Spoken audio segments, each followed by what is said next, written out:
The water was still running when I closed the door. Steam curled under the frame like a secret trying to escape.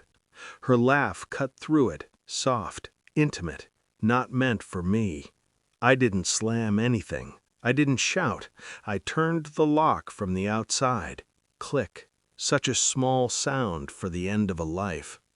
Inside my chest, something adjusted, not broke, adjusted, like a weapon being chambered. I stepped away. My shoes were quiet on the tile. I could hear my heartbeat in my ears, steady as a metronome. I pulled my phone out and stared at the screen until the shaking stopped. One call, then the next. I spoke clearly, calmly. Yes, I need you here now. Yes, it's urgent. When I hung up, I leaned against the wall and waited. The water kept running. I had arrived early to hang streamers, to chill champagne, to surprise my wife with smiles and candles and proof that I still tried. Instead, I saw skin I knew better than my own pressed against skin that had held my secrets for 15 years. My best friend, the man who stood beside me at our wedding, who toasted us, who called me brother, in the bathtub with my wife. Their bodies fit together too easily, like practice, like history. I remember thinking absurdly that the cake would melt if I didn't refrigerate it. Denial is efficient. It buys you time. I gave myself exactly 30 seconds of it. Then I locked the door. Her voice changed when she realized. Panic crept in. His followed. Confusion. Fear. They didn't know me anymore. That was their first mistake. I sat at the kitchen table while they whispered behind the door. I thought of every night she worked late, every guy's weekend, every time he defended her when we argued. Patterns assembled themselves without effort. The mind likes symmetry. I checked my phone records, shared locations, archived messages I'd ignored because trust is easier than truth. There it was, a trail of breadcrumbs I had been too loyal to follow. My hands were steady, my breathing slow. Control is a skill you practice long before you need it.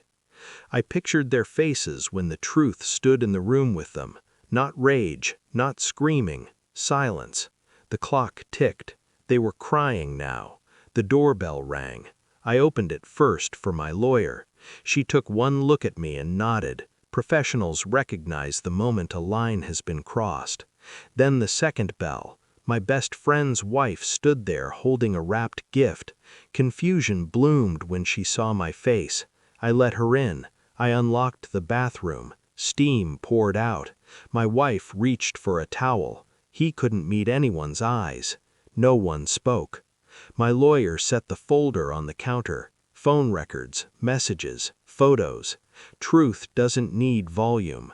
My wife collapsed onto the tile. His wife stared at him like she was looking at a stranger wearing his skin. I felt nothing. That terrified me more than anger ever could. I called her, I said, voice flat, because she deserved to know. I looked at him then, finally. You were never brave enough to tell the truth, I continued, so I did it for you. My wife reached for me. I stepped back. No shouting, no accusations, just facts.